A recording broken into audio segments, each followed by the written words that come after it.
Our next speaker is going to provide us with a lot more insight into what it actually takes to be a director than just mere connections. So it's my pleasure to introduce Janine Smith. Janine is a principal with the Boardroom practice and has been a company director for over 20 years. Her experience crosses both the private and public sectors here in New Zealand and overseas, and she has held director-level roles in fields as varied as arts, education, and commercial enterprises. It would probably be a lot quicker for me to actually list the organisations that Janine hasn't fulfilled the role of executive, director, GM or CEO for, but I'm going to give it a crack anyway. She has chaired the boards of Custom Fleet New Zealand and Crawford when they were known as McLaren's Young New Zealand.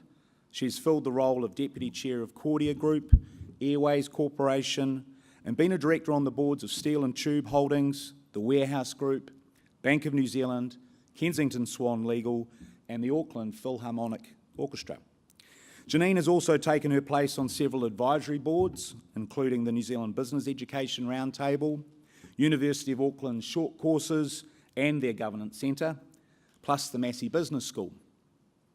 Janine's executive roles include being the CEO and Executive Director of Arnott's New Zealand and Executive Director of Telecom Directories Limited. In 2010, she completed her Master of Philosophy focused on governance and the factors and elements of effective boards. In 2015, she was made a member of the New Zealand Order of Merit for services to corporate governance.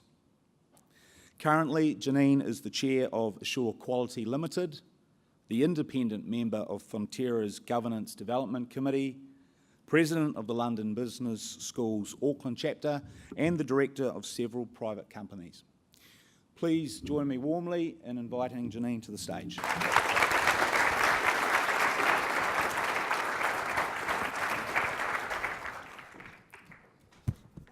And I have to say I'm only 20 years of age.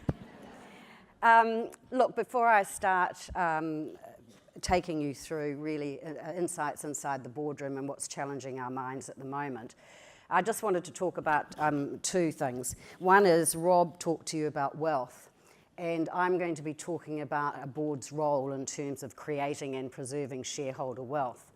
And wealth doesn't have to be monetary. Wealth can be education, it can be health, it can be anything that is important to you. So when I do talk about that, remember that it's actually wealth is not just money. The second thing is that one of the things that I've learned, having spent nearly 20 years now as a non-executive director, is that governance is an art, it's not a science. So it's principle-based.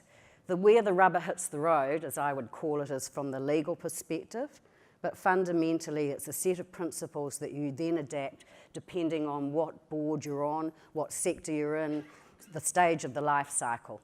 So those are just two things to probably think about and remember as we go through.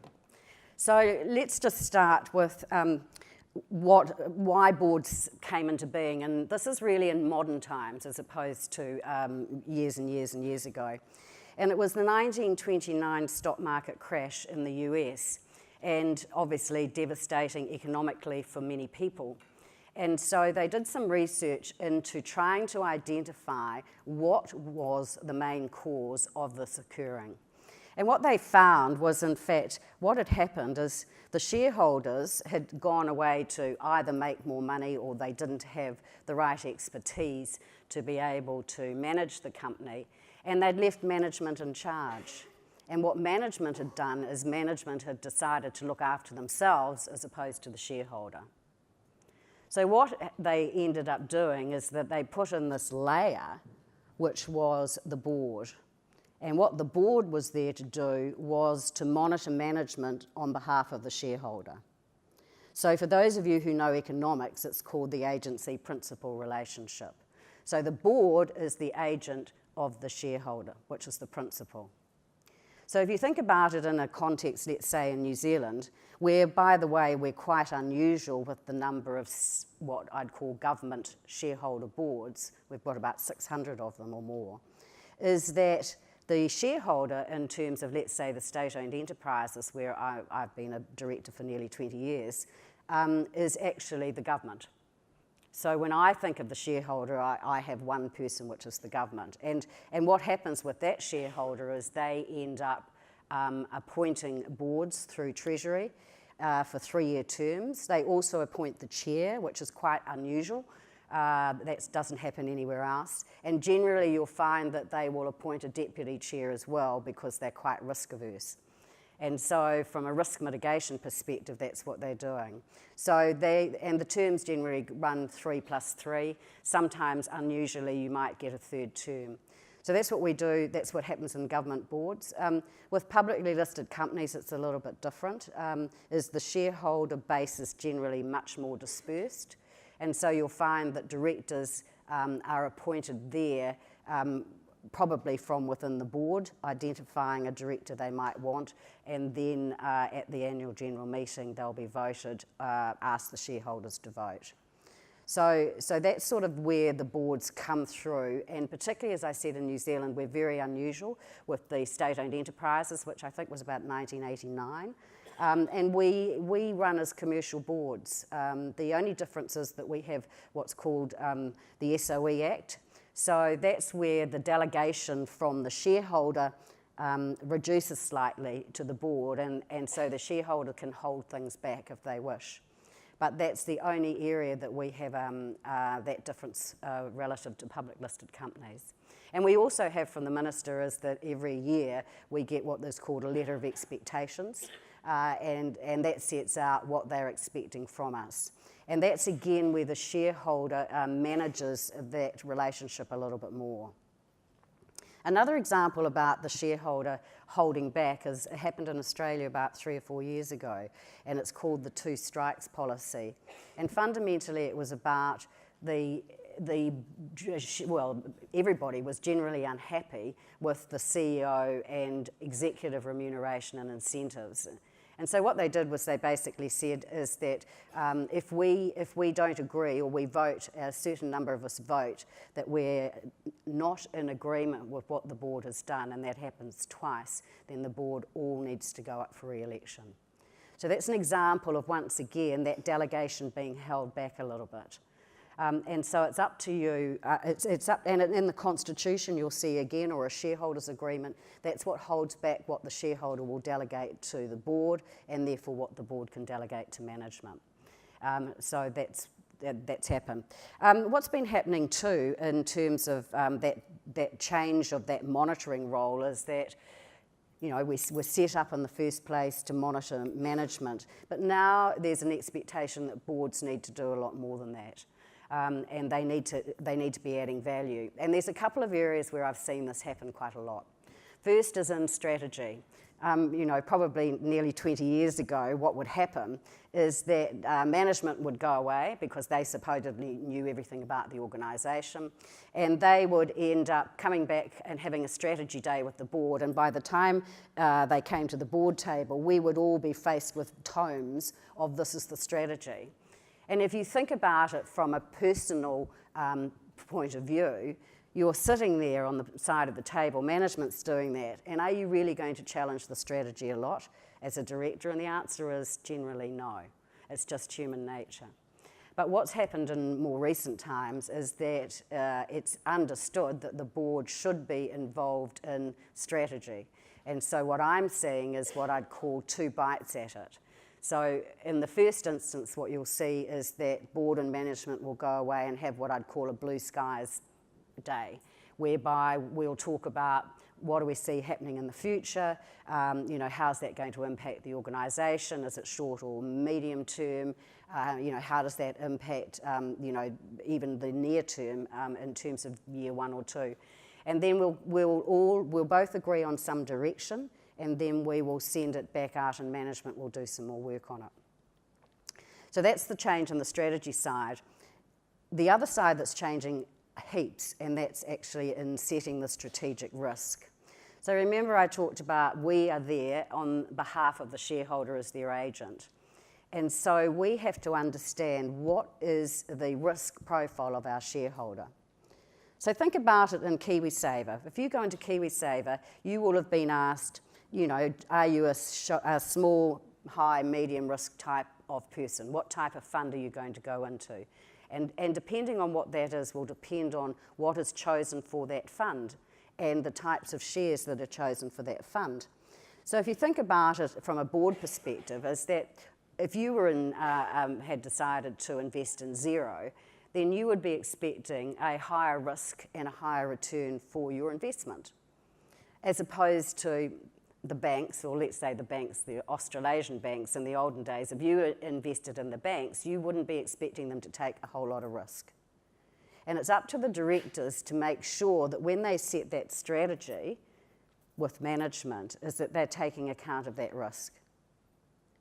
So I'll give you an example that happened to me on a board, and it's sort of a bit of a strategic example as well, but it hopefully will explain it. And so what happened is we were in a business where we had spent a lot of money on technology. We had moved that technology to one area in New Zealand. From a revenue perspective, we were regarded more or less as a monopoly.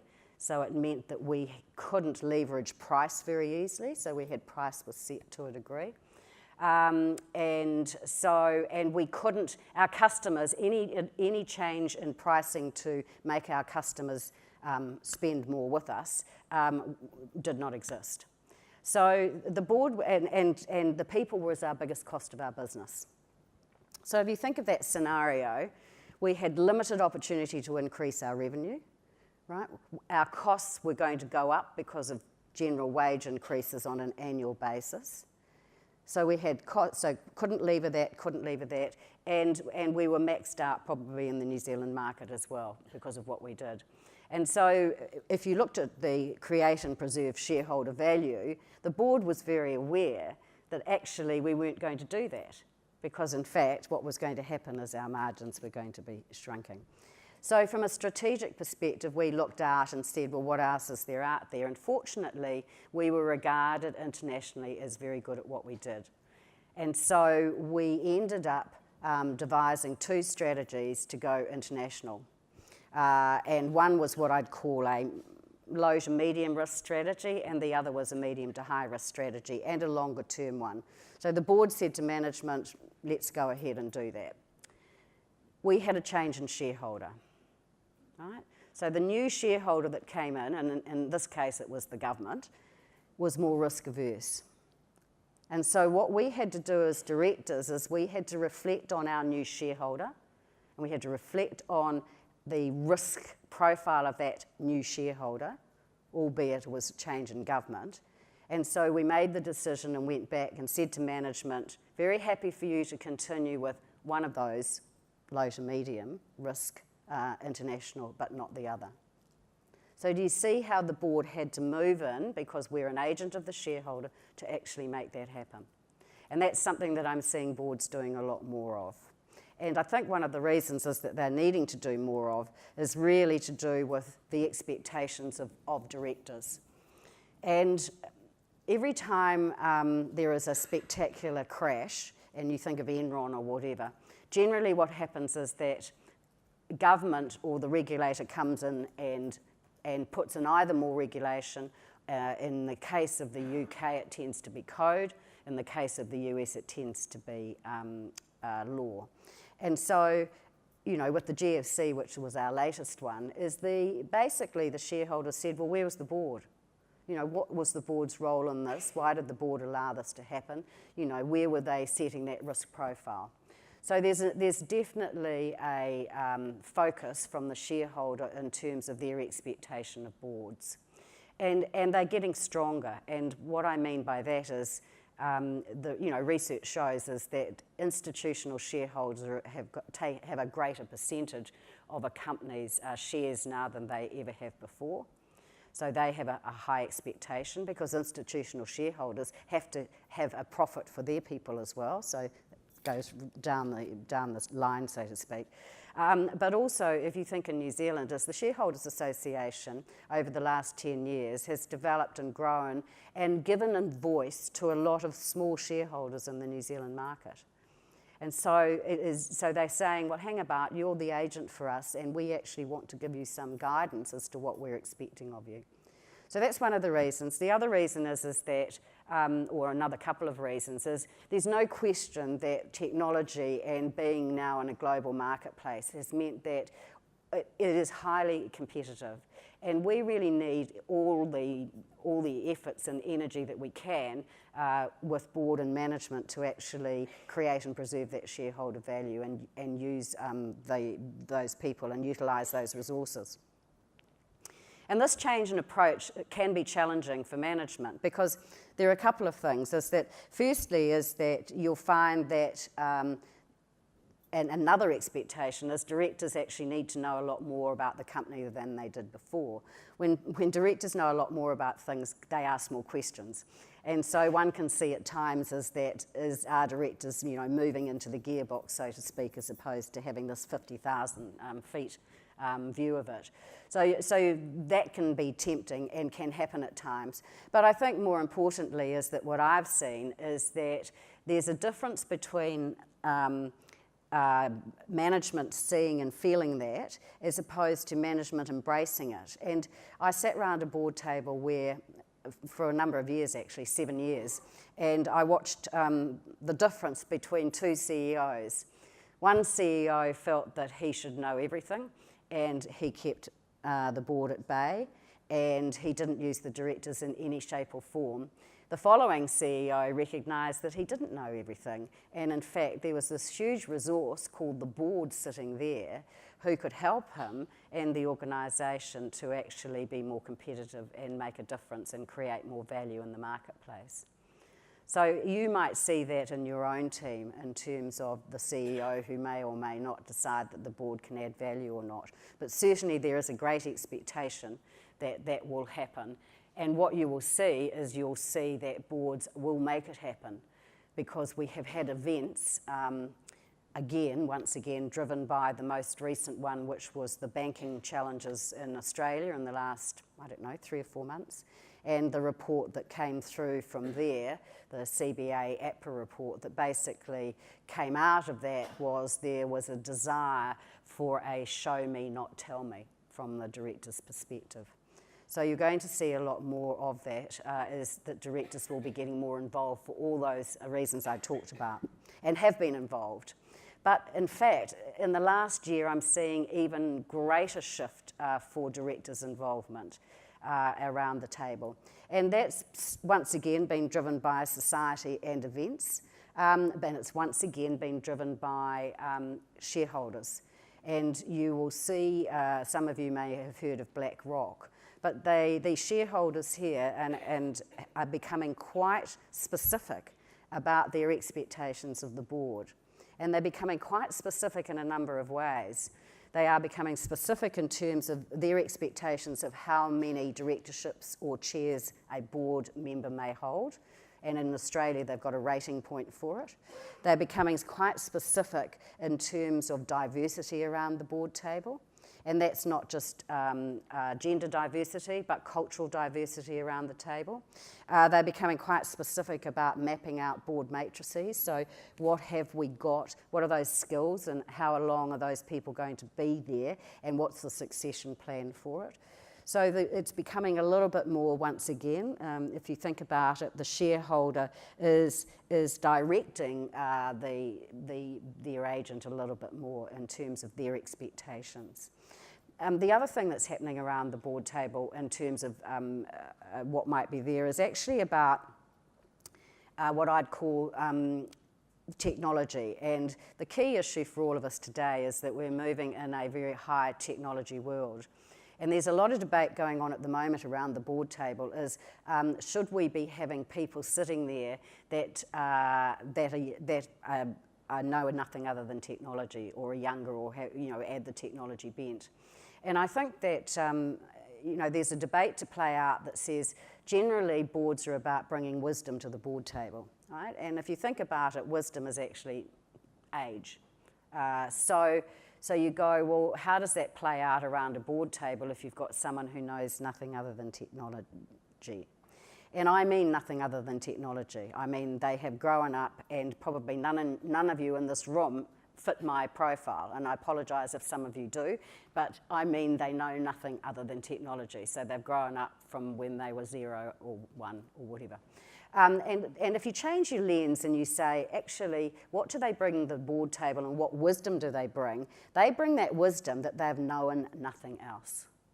So if you change that lens and you go, actually, having someone who knows nothing else other than that truly will understand about what is happening in the world at the moment and the disruption. And they truly will bring diversity to the board table, diversity being diversity of thought, and that will help the board to make better decisions. So that's been, one of the focus now that we're all talking about and we'll start to see. There's a couple of other things that are happening also. There's no question health and safety has focused the board's mind as well, in terms of only 2 years ago was it introduced, but been in Australia for years. But that started to focus the board's mind as well in terms of individual liabilities. And the health and safety is extending out in terms of health and well-being of people in the organisation. But there's also a focus on what I'd call the culture and ethics as well. And I think it's been driven a lot by the Me Too movement. And I would suggest, and I go into a lot of companies wearing another hat, is I'd suggest, and many of you in this room will probably know it, is that there has been more people whistleblowing, if you want to use that word, in organisations than there has been probably for the last 5 or 10 years. And so what that is doing for the board is making the board really deliberately think about culture and ethics in the organisation and what is the board's role, because we've been silent on it to a degree in the past. Our role in the past generally for culture and ethics is the CEO whom you appoint, right? So that's been how we've thought of it to a degree, because that's the most important job we do. So we put the CEO in and expect that person to have the right culture and ethics for us. So, but now I'm seeing that the board is actually starting to think a lot more about that. The other area that is challenging our minds is cybersecurity, and it's very much a buzzword at the moment, but the implications in terms of AI as it gets introduced, and just anything to do with records and any form of reliability within the organisation, and the impact of that is starting also to challenge our minds, and I suppose make us think a little bit more about that individual sitting around the board table who's got that technology hat on. And the last thing that's focusing our minds, and if I reflect on my research, it has been focusing boards' minds forever, and that is actually about CEO remuneration and incentives and how we manage that to ensure that we're driving the right behaviour, but also to ensure that gap between, shall we say, down at the factory floor up to the CEO. And so that is one thing that it continues to focus our minds. Having said all of that in terms of those new expectations, fundamentally though, what we do hasn't changed. We still have to monitor, we still have to think about and approve all those budgets, policies, all that side of things. It's part of our role. And we still have to do the added value, which is all to do with the strategy and how we work with that, communicating with shareholders, and most importantly about the human side of it and what we're doing from a board and management perspective in terms of succession planning. So that hasn't changed at all. The emphasis has changed a little bit. But fundamentally what my research showed, and there is no doubt that my nearly 20 years now as a non-executive director has shown me, is that it's actually about the people. Hei tangata, hei tangata, hei tangata. And if you get the people right around that board table, then you will have an effective board that will actually start to make better decisions that will add value and create and preserve shareholder value. And that's about a number of relationships. It's about inside the boardroom. So if the board's not getting on, then that's not going to help and it's not going to work very well. If board and management don't get on, then you've got a problem again in terms of that effective board being effective. If the CEO and chair don't get on, same problem again, right? It's all about what's happening inside that boardroom and that people bit. Assuming you've got everything else right, that's where the rubber hits the road. It's actually all about the people and all about our relationships within that boardroom and between board and management. That hasn't changed at all. And most importantly, the CEO's role as leader of the organisation is really the same and as important as ever. But what's happening is that the chair's role as a true leader around that board table is becoming more significant. And I love this quote that came out of my research, which is sort of an analogy, a sports analogy, and needless to say, it was a man who gave me this quote, not a female.